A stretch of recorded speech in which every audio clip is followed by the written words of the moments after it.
বেশ কয়েকদিনের তাপদাহ গরমের পর স্বস্তির বৃষ্টি পড়ছে লালমনিরহাটের হাতীবান্ধায়। এই বৃষ্টির ফলে শীতের আগমনী জানান দিচ্ছেন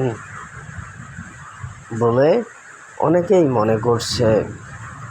বৃষ্টি হওয়ার ফলে চারিদিকে যেমন শীতের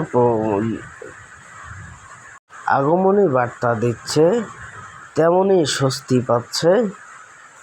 তীব্র দাবদাহের পর সাধারণ মানুষ সহ পশু পাখি ও গাছপালা, এতে করে মাঠ ফসলের উপকারিতা পাচ্ছে বেশি। জানা গেছে,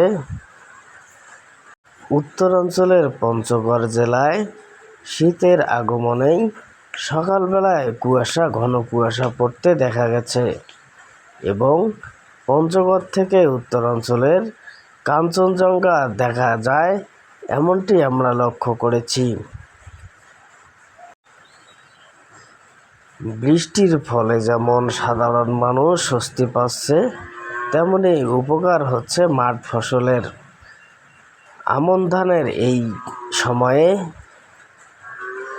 কৃষির খাতে বৃষ্টি অত্যন্ত গুরুত্বপূর্ণ।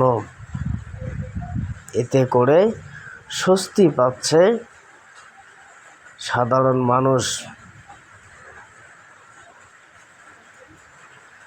আর গেল কয়েকদিন থেকে তীব্র তাপদাহের পর এমন বৃষ্টিতে মানুষ একটু